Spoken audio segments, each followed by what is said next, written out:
Hello, everyone. My name is Ismael Perez, and I'm the author of Our Cosmic Origin, a book that I recently published about a year ago that is taking the world by storm, restoring cosmic and galactic knowledge back to the Earth. It is a book that integrates ancient metaphysical knowledge of the esoteric tradition and ties it in with modern day cutting edge science through the realms of quantum physics, superstring theory, M theory, and unified field theory. And through this collaborative effort of unifying the sciences, I propose a whole new different aspect of our creation or our origin, involving, however, many worlds, other dimensions, and multiple universes. It is the book that ultimately will allow us to enter into the next phase of our human evolution as humans on Earth begin to uncover their galactic and stellar origin. My name is Ismael Perez, and I am excited to be here on Unified TV to give you guys this cutting edge information that will one day be taught to the masses after the disclosure process takes place. So, humans on Earth have been given two prominent theories regarding their origin. One of them comes from the established scientific community, which states that mankind is a product of accidental happenstance, that we are descendants from the primates. Well, my problem with that theory is that there are too many missing links. Now, the other prevailing theory is the theory of creation by intelligent design. Now, that theory is a little bit to be more truthful. However, it is also incomplete because it doesn't include the existence of multiple advanced civilizations, other dimensions, and of course, other universes.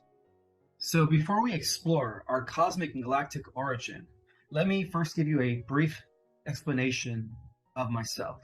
So I consider myself a cosmic ambassador to the Earth, a representative of an intergalactic alliance known as the Seal of Palador. And we work for an advanced civilization that oversees the evolution of billions of galaxies. It is also known as the Order of the Emerald Covenant.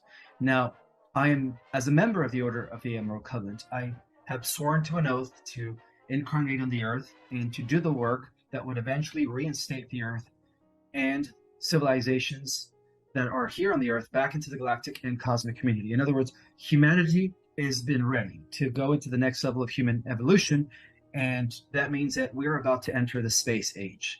So with that have said, let me continue with this series by letting you guys all know that everything that we've ever been taught is false. We live in a world where everything's been inverted. Okay, so the truth has always been, kind of tainted by the powers that be.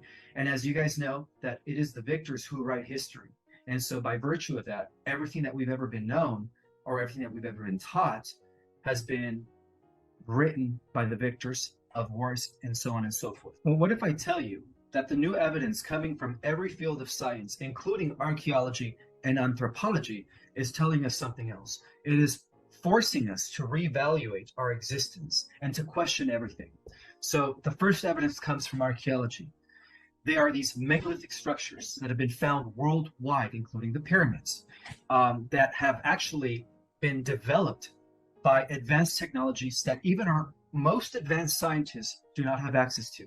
Okay, that is the first indicator that advanced civilizations have existed in ancient times. Okay, so the second indicator is also coming from the idea that there are excavations that are taking place right now in Antarctica and other parts of the world that where new relics are being discovered, advanced technologies that humans on Earth have no way of understanding. That is another indicator that we are moving into this next level known as disclosure. Okay, the truth of the matter is that not only are we teaming up with life in the multiverse, but these other dimensional beings that exist in higher levels of reality or that come from other worlds are assisting us. And the only reason we don't see them or perceive them is because they exist in a different dimension. But that doesn't negate the fact that they are working from behind the scenes. So, like in everything, polarity does exist. So we do have positive, benevolent extraterrestrials, and then we also have negative, malevolent extraterrestrials. So let's explore the concept of the benevolent extraterrestrials. The benevolent extraterrestrials are the beings that are assisting us because they believe in the philosophy and teachings and principles of unity consciousness, service to others, and then of course they believe in the concept that everything in creation is one. that we are all interconnected by virtue of being part of a greater organism. So let's just call those beings the positives, okay? The negative beings, which are a very small percentage, are considered those that are into service to self, okay? And those that are into exploitation, subjugation, manipulation, and conquer. They have the mentality of conquer and, service to self, very masculine, very dominating. Okay, so let's just call those the negative ETs. And throughout the history of our galaxy, it has been known that these negative ETs have only been the 1%, because the majority of the races out there in our galaxy and in the universe and in other universes are actually benevolent. So the negative extraterrestrials have been the ones that have been wreaking havoc across the multiverse. So we do have this polarity that exists throughout the multiverse.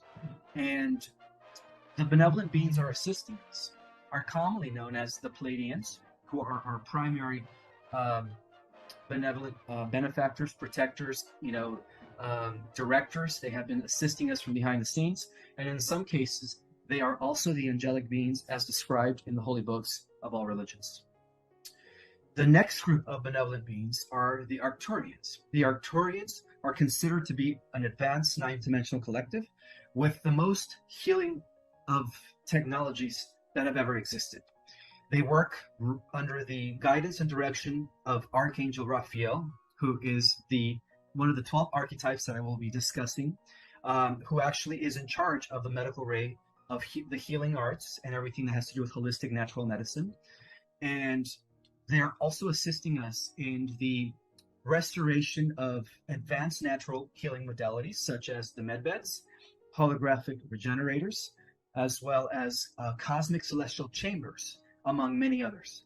So they have been working from behind the scenes with the Pleiadians in the liberation and restoration of planet Earth. Another group that is assisting us is the Sirians. Okay, now who are the Sirians? The Sirians hail from Sirius B, which is a planet that is closest to the galactic core. Now, the Sirians are also considered the most advanced beings in our galaxy, and they also are known as those that have established the office of the Christ, the Covenant of Pelador, which again ties into this intergalactic group of guardians known as the Emerald Order. So we could say that the Emerald Order are like the celestial board of protectors. The different groups of celestial personalities that are guarding and protecting the various realms in the many dimensions. So in our galaxy, they are the Sirians. The Sirians, that's why they're known as the Sirian High Council, and oversee all matters within the galactic spheres. Besides the Sirians, we also have the Andromedans. The Andromedans come to us from our sister galaxy, Andromeda. And it is believed that the Andromedans are actually a little bit more advanced than most of the galactic and stellar races here in our galaxy, because they have had more of an experience. They have had more years ahead of them as far as evolving spiritually in balance with technology. Okay, so the Andromedans are also helping us from behind the scenes. And besides the Andromedans, we also have the Lyrans. Now, who are the Lyrans? The Lyrans were the original human race in our universe.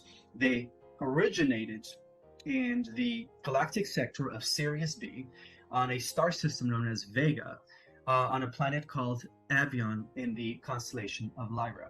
And the Lyrans have been assisting us from day one. And many believe that all the different galactic humanoid species that exist not only throughout the galaxy, but throughout our universe, all are descendants of the Lyrans. So the Lyrans are actually the cradle of all human civilization. So if you want to say that the fact that the original atom was not developed here in our world, but was developed billions of years ago in Lyra, that's where our origin began, as far as our local universe is concerned. Besides the Lyrans, we also have other humanoids known as the Alpha Centaurians, the Procyons, the Hadarians, and then, of course, from our own local star cluster, we have the Venetians. Okay, the Venetians and those that come from Jupiter and Saturn. And that is, again, one of the biggest disclosures is the fact that There are currently existing advanced civilizations on the jovial planets, but they operate on different dimensions. So that's why our scientists cannot currently perceive them, because they're operating from the higher fourth, fifth, sixth levels or densities of reality. So our entire universe is teaming up with life. And one thing to understand is that most of the aliens are not little green man. They are humanoid, okay? Because there is a common ancestry that we humans on Earth share throughout the multiverse. There is a universal galactic blueprint in which all the races evolve in the image of the atom. The atom is pretty much the majority and the great blueprint in which all biological forms develop into. However, this doesn't negate the fact that we don't have other species that are not humanoid. For every single animal that we have here on our planet, we have the exact same species that is represented by that animal's head and a hominid body. So we also have many felines out there. We also have bird people. They're known as the Carians, Carians. We also have cetaceans, dolphin whale-like people that could live both on land and in oceans. And then we also have, like I said, every species. We have amphibians. We have different types of mammals that are extremely intelligent, IQs of 450, traveling throughout the galaxy. So every being out there that is of a different biological nature than the atom cadmium, or what we call the atom race, is also a benevolent being. Okay, so this constitutes about 95% of stellar and galactic species that exist in our universe and other universes.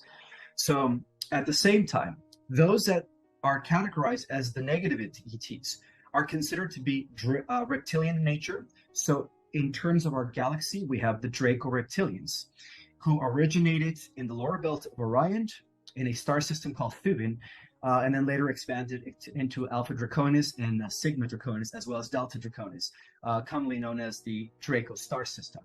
Those are the main villains, the main negative ETs that our ancestors, the galactic humans, have been at war with for millions of years.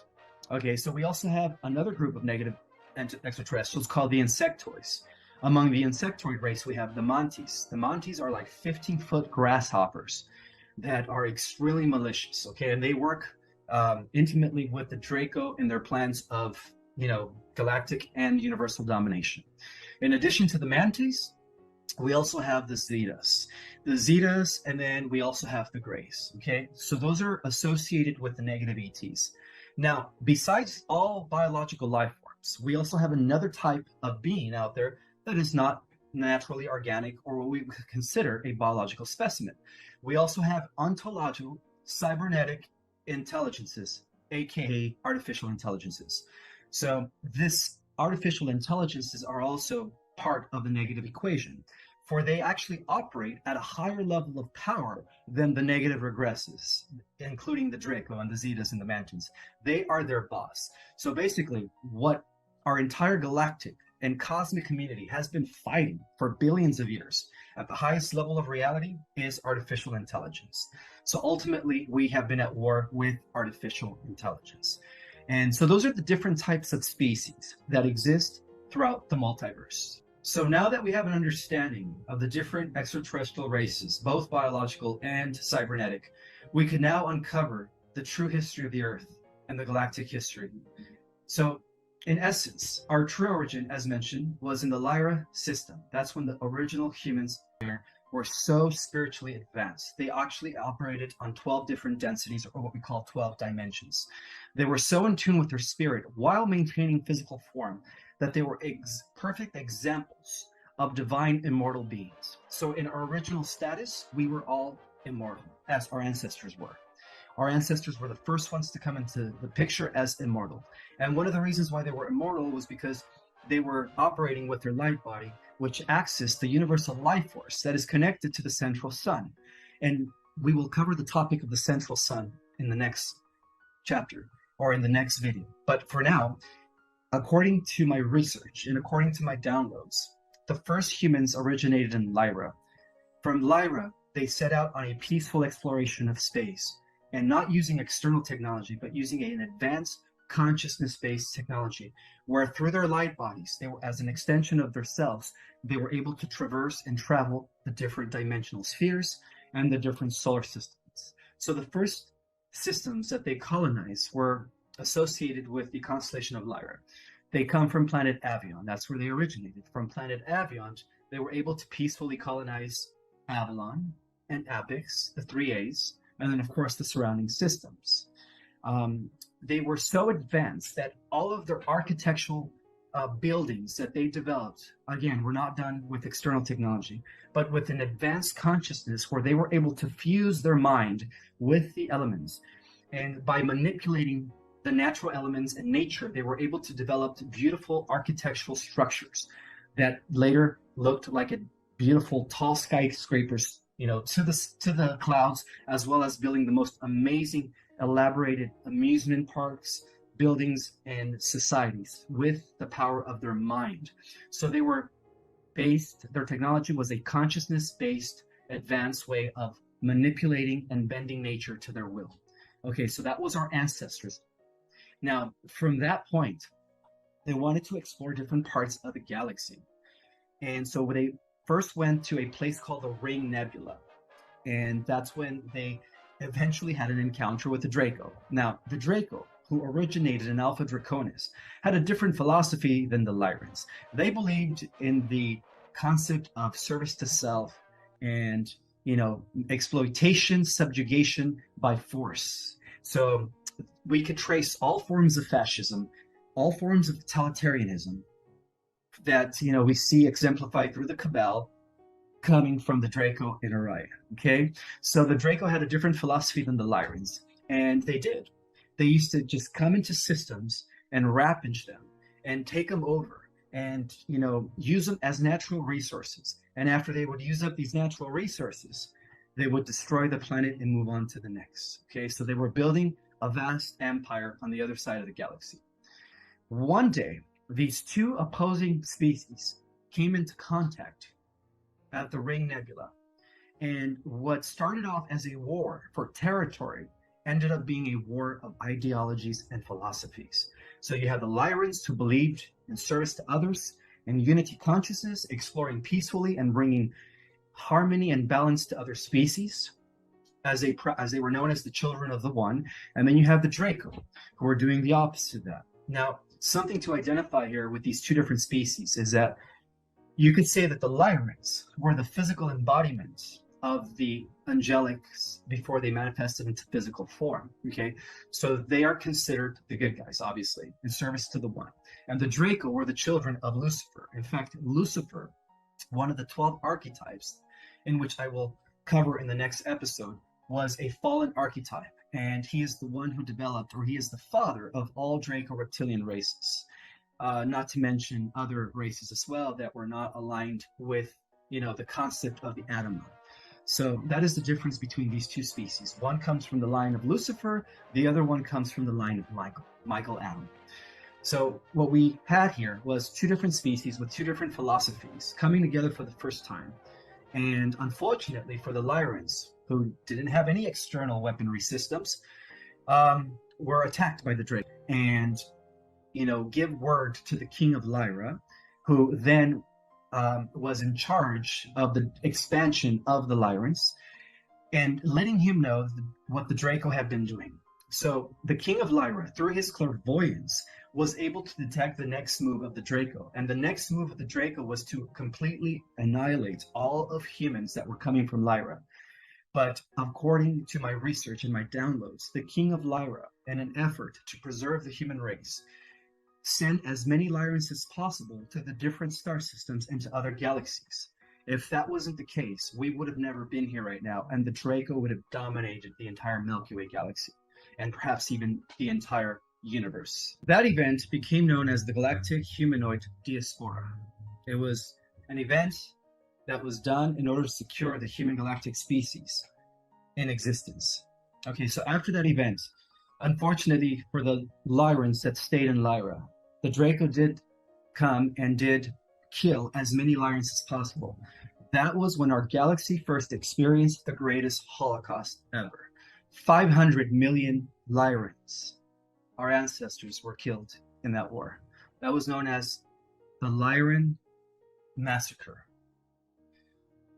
At the same time, when the Draco, as they were torturing and inflicting feelings of horror upon the Lyrans when they attacked, they realized that the humans released a chemical of terror that they fed off of, and that was the beginning of Lush.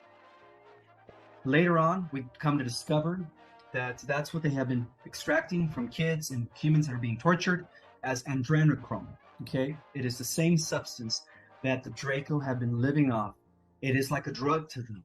It gives them power, a sense of, being high on opiates to the point where they become addicted to lush or adrenochrome and they can't live without it, just like an addict. Following the First Galactic War, known as the Lyran Wars, some of the Dracos were able to enslave some of the Lyrans, and they took them back to the Orion system to be their slaves.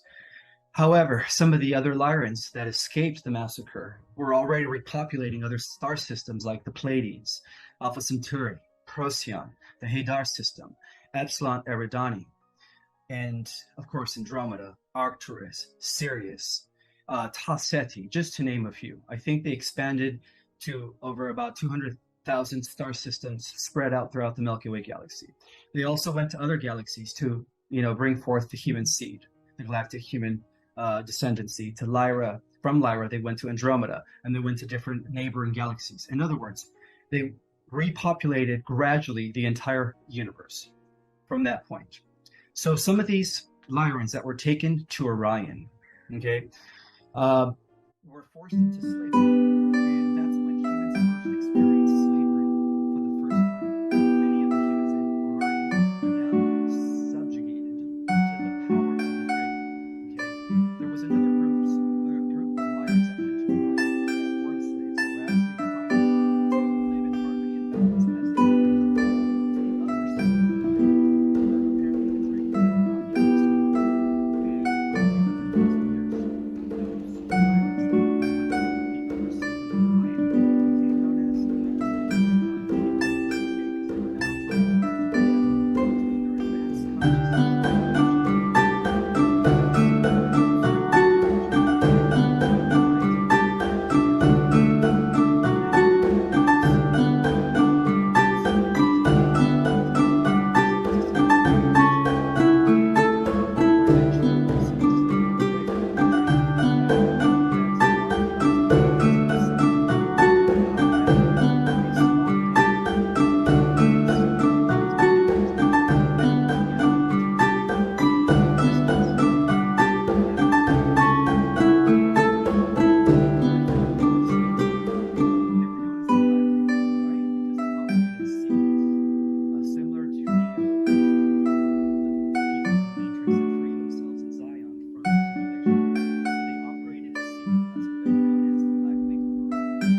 entire galaxy under their control and power. And then we have the Galactic Federation, mainly led by the galactic humanoids in collaboration with other non-human biological specimens, as mentioned, like the cetaceans, the felines, the bird people, etc., etc. And they have that one thing in common: to protect the galaxy from being totally conquered by the Orion expanding empire. Now, those wars were generally known as the Orion Wars because they were mainly fought within the Orion system and right outside of the Orion system. That's where most of the galactic wars took place. Now, we could also say that George Lucas drew a lot of information from the Akashic records to interpret it in a very understandable way when he wrote the movie Star Wars. Because when you think about it, in the movie Star Wars, you had the Galactic Empire and the Galactic Republic. Well, in our case, the Galactic Republic is the Galactic Federation. The Galactic Empire of the Sith, of the Rakata Empire, is known as the Orion Empire in our galaxy. We had two bloodlines. We have the Sith Lord, which are the Draco, right? Those that come from the line of Lucifer.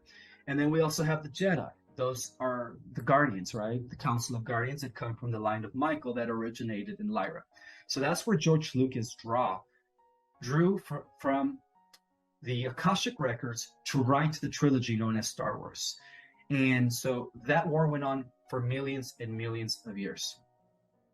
So it is my honor to say that after millions of years of fighting this war, the Galactic Federation has actually pinned down in an effort to secure most of the star systems and worlds, which many have been destroyed throughout the galactic wars, pinned them down here into our solar system for one final defeat. And that explains why now there are no more negative aliens running our galaxy or exploiting our galaxy in any malicious way. The Galactic Federation is now in a key position to, bring forth the ability to everyone in the galaxy. But they're not going to openly intervene because they do have galactic laws and developed by the law of invention. However, they're doing all this for themselves. They are helping what we call the Earth Alliance, and they have been assisting the Earth Alliance for many, many years, thousands and thousands of years. So that's another thing I wanted to share, is that the Earth Alliance does have a history that can be traced back to Lyra. And it is also believed that due to this preservation of 80% of our galaxy and other galaxies, that upon the ascension of the Earth, that the Earth stock, that means us and the species of the Earth are going to repopulate the entire Milky Way and other galaxies. So that was part of the galactic prophecies. And it is my honor to say that we are almost there. That this beautiful golden age of light that has been prophesied throughout the galactic, history of the Earth, because all prophecies come from words.